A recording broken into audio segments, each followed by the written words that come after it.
sama sekali. Dusta kalau ada orang yang mendakwakan diri mendengar azab kubur, atau naudzubillah min dzalik, berdakwah lewat kuburan, seperti yang dulu pernah dilakukan. Namun ini adalah dusta kepada Allah Subhanahu wa taala. Kemudian yang ke-37, tersedianya makanan yang berasal dari pohon surga sebelum hari kiamat. Kemudian roh orang mukmin itu tergantung oleh hutangnya sampai hutang itu dibayarkan. Dalam hadis Nabi SAW, roh orang mukmin tergantung oleh hutangnya sampai hutangnya dibayarkan atau dilunasi. Hadis riwayat Imam Al-Tirmidzi. Ini menunjukkan kepada kita tidak bolehnya meremehkan masalah hutang piutang. Hutang-hutang dibolehkan kalau memang betul-betul darurat. Jangan orang-orang jangan suka memiliki hobi hutang. Sedikit-sedikit hutang, sedikit-sedikit kredit. Permasalahannya bukan permasalahan di dunia, permasalahannya di akhirat. Sampai-sampai orang yang mati syahid, yang memiliki banyak keutamaan, namun karena hutangnya dia tidak bisa masuk surga Allah Subhanahu wa taala. Dan kalau kita ingat bagaimana ketika Nabi SAW tidak mau mensolati suatu jenazah dikarenakan dia memiliki hutang. Bahkan dalam Al-Quran, ayat yang paling panjang dalam Al-Quran tentang masalah hutang piutang. Ya ayyuhalladzina amanu idza tadayantum bidainin, wa yang beriman apabila kalian hutang piutang, maka terutama bagi thalabatul ilmi, jangan pernah memiliki hobi, memiliki hobi utang. Karena pada zaman sekarang banyaknya perpecahan, banyaknya persengketaan di antara penuntut ilmu agama dikarenakan masalah hutang, meremehkan masalah hutang. Seolah-olah dia mengatakan, wah, selama saya akidahnya benar, tidak apa-apa utang tidak dibayar. Naudzubillah min dzalik. Berapa banyak mereka yang Masya Allah rajin belajar, rajin datang majelis taklim, namun tidak pernah membayar hutangnya padahal dia mampu, ataupun dia sudah tahu dia tidak mampu untuk hutang, namun tetap memaksakan untuk hutang. Maka kita peringatkan diri kita dan semuanya, jangan pernah meremehkan masa hutang piutang. Hutang dibolehkan dalam syariat, namun dalam keadaan yang darurat, memang betul-betul dibutuhkan, dan kita berusaha dengan mati-matian untuk bisa membayar hutang tersebut. Karena masalah hutang, masalah yang sangat berat, yang tetap akan Allah tuntut sampai hari kiamat kelak. Maka sekali lagi, sebelum kita dituntut oleh Allah di akhirat kelak, maka wajib untuk kita betul-betul membayar hutang-hutang sebelum kita diberikan ganjaran yang setimpal atas apa yang kita kerjakan. Yang ke-39, doa para penghuni langit untuk hamba yang beriman. Yang ke-40, cahaya bagi orang yang beriman di dalam kuburnya. Tidurnya orang beriman di dalam kuburnya. Dan yang ke-42, kerinduan seorang mayit untuk memberi kabar gembira kepada keluarganya pada hari kiamat kelak. Kemudian yang ke-43, kubur seorang mukmin dipenuhi dengan kelembutan sampai mereka dibangkitkan. Semua ini merupakan nikmat kubur yang Allah berikan, yang wajib untuk kita yakini sampai akhir hayat kita. Yang ke-44, jawaban seorang mukmin di kuburnya merupakan hidayah dari Allah Subhanahu wa taala. Di dunia, ilmu yang kita peroleh dari Allah, demikian pula jawaban yang akan kita sampaikan kepada munkar wa nakir, semuanya dari hidayah Allah Subhanahu wa taala. Yang ke-45, seorang hamba di kuburnya tidak ditanya selain perkara ibadah dan agama. Tidak ditanya tentang masalah dunianya, tidak ditanya tentang masalah hartanya, masalah berapa engkau mengumpulkan harta, tidak. Namanya ditanya tentang masalah ibadah dan agamanya. Hartanya mungkin ditanya, namun pertanyaannya untuk apa harta tersebut? Untuk ibadah atau hanya sekadar untuk berfoya-foya? Maka seorang mukmin wajib untuk betul-betul mementingkan masalah agama daripada masalah dunia. Wal akhiratu khairun wa abqa, dan akhirat itu lebih baik dan lebih kekal. Jangan sampai kita lebih mementingkan dunia daripada akhirat. Jangan sampai kita mementingkan ilmu dunia daripada ilmu akhirat. Dikarenakan Allah mencela orang-orang yang mendahulukan ilmu dunia daripada akhirat dengan firman-Nya, ya'lamuna dhahiran minal hayati dunya wa hum 'anil akhirati hum ghafilun. Mereka mengetahui perkara-perkara yang zahir di dunia ini, masalah ilmu-ilmu dunia, namun mereka lalai dari ilmu-ilmu akhirat. Imam atau al-Allamah Syekh Abdul Rahman As-Sa'di dalam tafsir beliau terhadap ayat ini, beliau mengatakan berapa banyak orang-orang yang memiliki gelar profesor, doktor, atau yang lain sebagainya, namun ketika ditanya tentang masalah-masalah akidah yang merupakan masalah yang sangat mudah dipahami oleh para sahabat Rasulullah mungkin, namun mereka tidak bisa mengetahui. Inilah Oleh karena itulah Allah mencela mereka-mereka yang lebih mendahulukan ilmu dunia daripada ilmu akhirat. Namun bukan berarti kita tidak boleh memiliki ilmu dunia, boleh saja. Namun wal akhiratu khairu wa abqa. Akhirat lebih baik dan lebih kekal selama-lamanya. Kemudian yang berikutnya 46, orang-orang yang mati tidak bisa mendengar hal-hal yang terjadi di bumi atau di dunia ini. Allah berfirman, fa innaka la tusmi'ul mauta wa la tusmi'us summa du'a idza wallaw mudbirun. Surat Ar-Rum ayat 52, yang artinya, maka sesungguhnya kamu tidak akan sanggup menjadikan orang yang mati itu dapat mendengar, dan menjadikan orang yang tuli dapat mendengar seruan apabila mereka berpaling ke belakang. Orang yang mati tidak akan bisa mendengar apapun juga. Maka batil ya orang-orang yang mengatakan bahwasanya boleh berdoa kepada atau meminta doa kepada wali yang telah mati, seolah-olah wali yang telah mati itu mendengar doa mereka, padahal tidak bisa mendengar sama sekali. Ya, orang yang meminta-minta kepada kuburan ini atau minta-minta kepada wali yang telah mati, sebetulnya sia-sia apa yang mereka lakukan. Ya, Allah berfirman, "Walladzina tad'una min dunihi ma yamlikuna min qitmir, in tad'uhum la yasma'u du'aakum walau sami'u mastajabu lakum wa yaumal qiyamati yakfuruna bisyirkikum." Dalam surat Fatir Allah berfirman yang artinya, sesungguhnya orang-orang yang kalian seru selain Allah, wali-wali yang kalian minta-mintai selain Allah Subhanahu wa taala, mereka tidak memiliki meskipun kulit ari, sesuatu yang sangat kecil di dunia ini. Ya, inta da'uhum nasma'u du'a. Seandainya kalian berdoa kepada mereka wali-wali yang telah mati tersebut tidak bisa mendengar doa kalian. Nabi tidak bisa mendengar doa kita. Ya. Wali, kiai, habib, ustaz ataupun siapapun yang mati tidak akan bisa mendengar doa orang yang meminta doa kepadanya. Inta da'uhum la yasma'u du'akum. Jika kalian berdoa kepada mereka tidak bisa mendengar doa kalian. Walau sami'u, seandainya mereka mendengar doa kalian, mastajabu lakum, tidak bisa mengijabahi doa kalian. Itulah kesyirikan kepada Allah Subhanahu wa taala, yaitu meminta-minta kepada wali-wali yang telah mati ataupun kepada Nabi Muhammad SAW. Maka ini adalah suatu kesyirikan. Nabi tidak bisa mendengar suara atau doa orang yang berdoa kepada beliau. Yang ke-47, roh-rohnya orang kafir yang terbunuh pada perang Badar mendengar perkataan Nabi SAW dan ketidakmampuan mereka untuk menjawab. Ini diantara kekhususan Nabi SAW.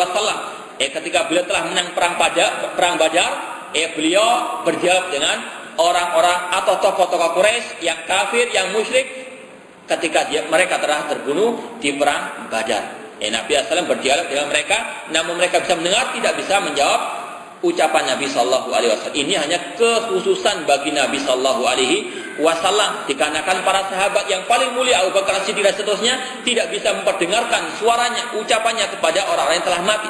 Ya, ini menunjukkan kekhususan bagi Nabi Sallallahu Alaihi Wasallam saja.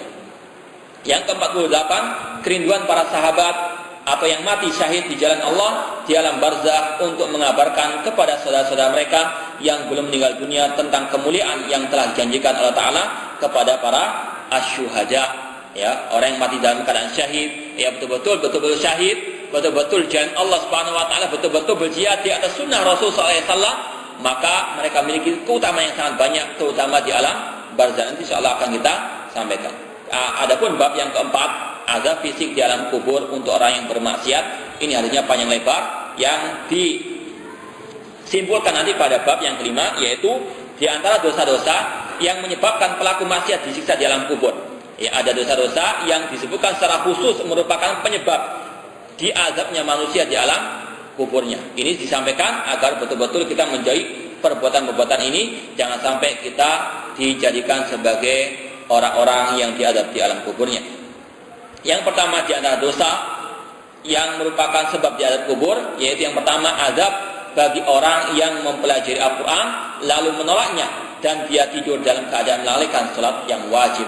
Ya, hafal Al-Quran, mempelajari Al-Quran, namun justru bukan untuk membela Al-Quran, bukan untuk mendakwakan Al-Quran, namun diingkari, ditolak, tidak diamalkan apa yang ada di dalamnya. Ini adalah suatu hal yang sangat nista. Ya, makanya Nabi mengatakan Al-Qur'anu hujjatun laka au alaik. Al-Quran itu hujjah atasmu ataupun menjadi hujjah atas. Al-Quran adalah hujjah bagimu ataupun hujjah atasmu. Al-Quran bisa menolong kita kalau kita betul-betul membacanya, mempelajari dan mengamalkan Al-Quran dan membenarkan apa yang ada dalam Al-Quran. Namun sebaliknya Al-Quran bisa menjadi bumerang atas kita kalau kita mempelajarinya, namun untuk kita ingkari apa yang ada di dalam. Oleh karena itulah jangan kita mudah tertipu dahulu dengan mereka-mereka yang Masya Allah bacaan Al-Qurannya, mungkin mereka hafal Al-Quran dan seterusnya, namun justru Al-Quran menjadi hujjatun alaih, menjadi hujjah bumerang atasnya, dikarenakan dia tidak mengamalkan apa yang ada di dalam Al-Quran tersebut. Ya. Oleh karena itulah kalau kita lihat orang-orang Khawarij, sebagaimana yang disebutkan oleh Nabi Sallallahu Alaihi Wasallam, yaqra'unal Quran, mereka orang-orang Khawarij yang suka membantai kaum muslimin, yang suka mengkafirkan penguasa kaum muslimin, mereka yaqra'unal Quran, ya. Rajin baca Al-Quran, mereka rajin ibadah, bahkan mereka mungkin hafal Al-Quran. Di antaranya Abdurrahman bin Muljam, ya, yang membunuh Ali bin Abi Thalib. Dia seorang qari, seorang ahli dalam baca Al-Quran. Bahkan Umar bin Khattab radhiyallahu anhu sempat menjadikannya dia sebagai guru dalam masalah Al-Quran. Ya. Namun karena Al-Quran tidak dia jadikan sebagai pedomannya, maka dia pun masuk ke dalam pemikiran Al-Khawarij, yang sampai akhirnya dia membunuh Ali bin Abi Thalib radhiyallahu taala anhu. Maka sekali lagi Al-Quran bukan yang sekedar dibaca, Al-Quran bukan yang sekedar dipelajari, namun untuk kita amalkan, untuk kita pahami dan kita yakini serta kita dakwakan dan kita bela sampai tiada penghabisan. Kemudian yang kedua, adab orang yang berdusta. Ini adalah suatu hal yang sangat berbahaya. Nabi bersabda, innal kadhiba yahdi ilal fujur, bahwasanya dusta itu menjerumuskan manusia kepada kefajiran, kemaksiatan. Wa innal fujura yahdi ilan nar, dan bahwasanya kefajiran itu menuju kepada api neraka. Sebabnya dusta terhadap manusia, dusta terhadap diri sendiri, dusta terhadap Allah Subhanahu wa taala.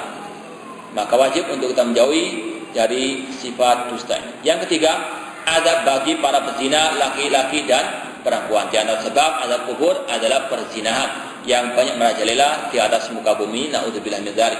Yang keempat, azab bagi pemakan riba, ya, atau yang lebih banyak sekarang dikenal dengan rentenir dan sebagainya, atau yang semisal dengannya. Maka di antara manfaat mereka mengambil riba yaitu azab di alam kuburnya. Ya. Ini adalah suatu peringatan dari Nabi Sallallahu Alaihi Wasallam. Bahkan dalam Al-Quran Allah sendiri mengatakan dengan sangat tegasnya, ya ayyuhalladzina amanu taqullaha wa dharu ma baqiya minar riba in kuntum mu'minin fa in lam taf'alu fa'zanu biharbin minallahi wa rasul. Wahai orang yang beriman, bertakwalah kepada Allah, takutlah kepada Allah, wa dharu ma baqiya minar riba, tinggalkanlah sisa-sisa riba bagi kalian jika kalian memang beriman kepada Allah Subhanahu wa taala. Fa ilam taf'alu, jika kalian tidak mau melakukannya, tidak mau meninggalkan riba, dengan kalian mengetahui fa'zanu biharbin minallah, maka umumkanlah perang kepada Allah Subhanahu wa taala. Maka tidak akan bisa orang tersebut mengalahkan Allah. Na'udzubillah min dzalik. Maka justru sebaliknya mereka akan diazab oleh Allah di dunia, di akhirat, dan juga di alam barzahnya. Maka wajib untuk seorang muslim, terutama para penuntut ilmu agama, untuk betul menjauhkan diri dari segala bentuk riba yang mana telah banyak merajalela di muka bumi ini. Kemudian yang kelima, di antara dosa yang menyebabkan azab kubur yaitu orang yang tidak bersuci dari air kencing. Dan ini fenomena yang tidak bisa kita menutup mata darinya. Ya, berapa banyak jalan-jalan orang-orang yang menjerumuskan dirinya ke dalam azab api neraka dan juga azab di alam kuburnya. Kencing tidak mau dia mensucikan kemaluannya dari apa yang dia kotornya tersebut. Nabi mengatakan amatu adabil qabri minal baul, kebanyakan azab kubur berasal dari kencing, yaitu tidak dia mensucikan dirinya dari najis tersebut. Yang keenam, ditambahnya azab orang kafir dengan tangisan keluarganya kepadanya. Artinya orang kafir yang dia memerintahkan kepada keluarganya, mewasiatkan keluarganya untuk meratapinya dikala dia telah mati, maka semakin Allah azab orang tersebut dikarenakan wasiatnya untuk dia diratapi di alam kuburnya. Adapun orang yang misalnya dia telah mewasiati keluarganya agar jangan sampai diratapi, agar jangan sampai dia terlalu bersedia hati ketika telah tinggal dunia oleh saudaranya tersebut, maka dia tidak akan diadab. Yang diadab karena ratapan orang yang mati, ratapan orang yang hidup, yaitu orang-orang yang mewasiatkan dirinya, mewasiatkan keluarganya untuk diratapi ketika meninggal dunia. Maka selayaknya untuk misalnya seorang muslim ketika mau meninggal dunia, ketika dia melihat keluarganya itu nanti dikhawatirkan meratapinya, untuk dia berwasiat, jangan sampai dia diratapi ketika telah meninggal dunia, agar jangan sampai dia ditambahkan azab di alam kuburnya.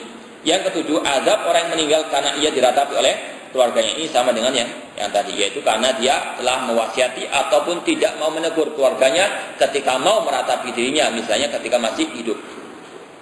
Yang kedelapan, azab orang yang meninggal disebabkan karena sebagian ucapan-ucapan keluarganya tentang dirinya, yaitu terlalu berlebihan seperti yang sudah kita katakan tadi tentang masalah ratapan. Yang kesembilan, azab orang yang selalu mengadu domba atau membuat permusuhan di kalangan manusia ketika hidup di dunia ini. Nabi SAW pun telah mengancam la yadkhul jannata an-namam, ya, tidak akan mungkin masuk surga an-namam, orang yang suka mengadu domba, ya, antara saudaranya, pergi ke saudaranya mengatakan seperti si fulan musuhimu, yang kemudian datang ke tempat yang lain mengatakan si fulan musuhimu, sehingga terjadi persengketaan. Jadi ini pula yang kadang terjadi di antara para penuntut ilmu agama, ya, mengadu domba antara para al-asatidzah, yang mereka awalnya mereka tidak ada permasalahan, namun permasalahan muncul dari mereka-mereka yang memiliki sifat adu domba seperti ini. Maka seorang penuntut ilmu wajib untuk betul-betul menjaga lisannya dari an-namimah, mengadu domba ini, karena ini merupakan salah satu sebab dia diadab di alam kuburnya. Kemudian yang berikutnya,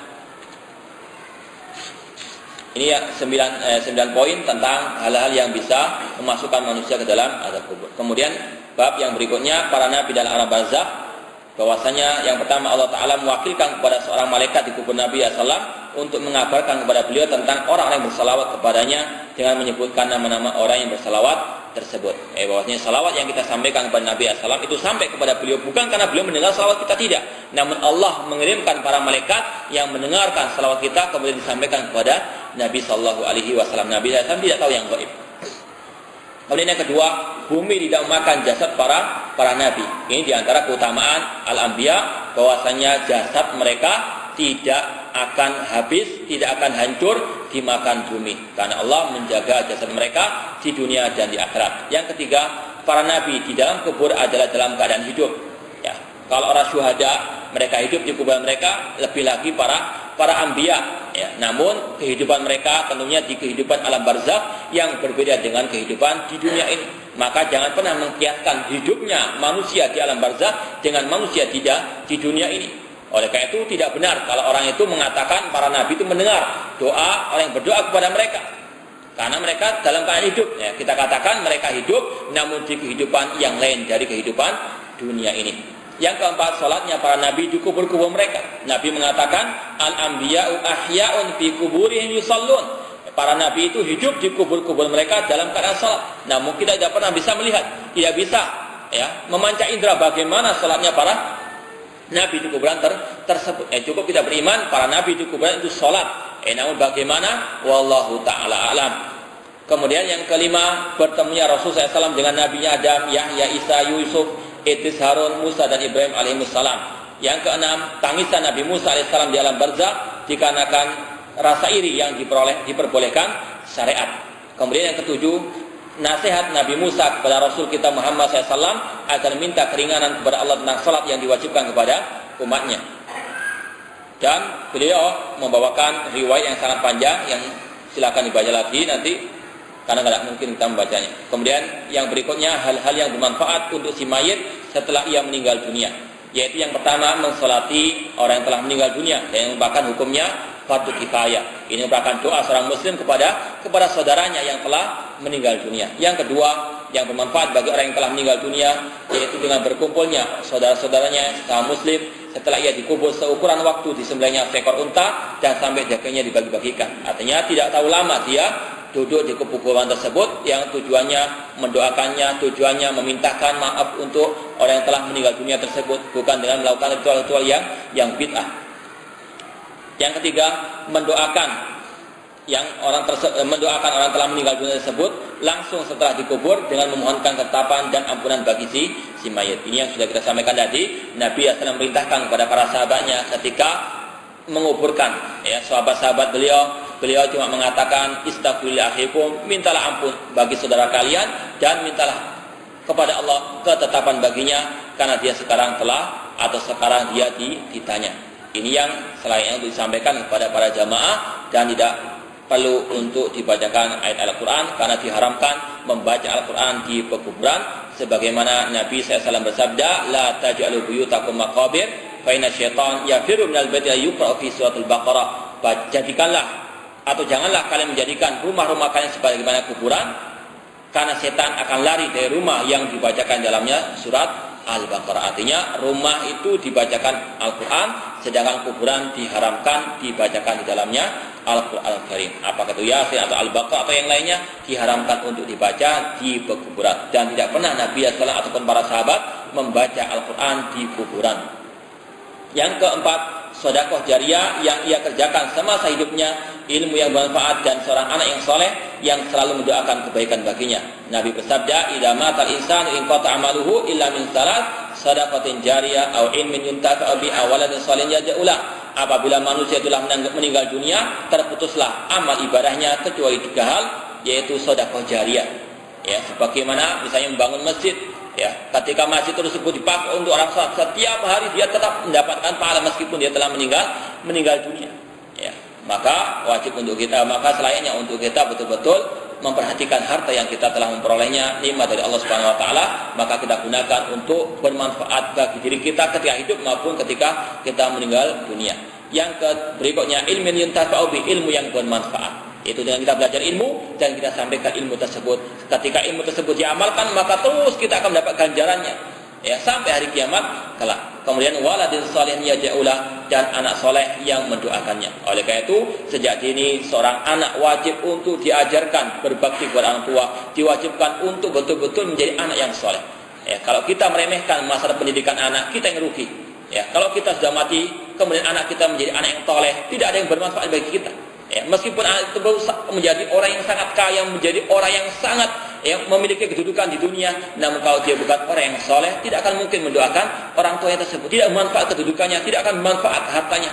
Maka yang bermanfaat adalah anak yang soleh yang mendoakan ayahnya yang telah meninggal dunia. Oleh karena itulah manfaat mendidik anak sejak dini menjadi anak yang soleh agar kita menuai hasilnya di akhirat, yaitu dengan kita didoakan oleh anak yang soleh tersebut. Yang kelima, di antara yang bermanfaat bagi orang tua yang telah meninggal dunia, yaitu sedekah dari anaknya. Ini di antara amal yang dilakukan oleh manusia kemudian disedekahkan pahalanya untuk orang yang telah mati. Ya, di antaranya permasalahan yaitu ibadah-ibadah.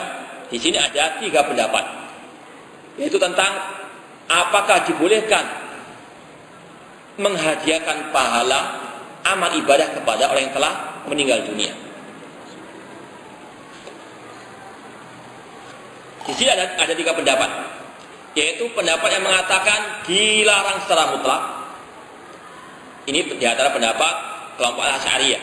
Yang kedua, yaitu yang membolehkan secara mutlak, artinya semua amal ibadah boleh disampaikan pahalanya kepada orang yang telah mati, baik itu sholat, puasa, zakat, sedekah, haji, ataupun baca Al-Quran. Yang ketiga, perinci. Pendapat yang ketiga yaitu memperinci, tidak mengatakan haram secara mutlak, tidak mengatakan boleh secara mutlak, namun diperinci. Perinciannya apa yang telah disebutkan dalam Al-Quran ataupun hadis secara dibolehkan, maka itulah yang dibolehkan. Yang tidak disebutkan dalam Al-Quran maka atau yang tidak disebutkan dalam hadis yang sahih maka tidak dibolehkan.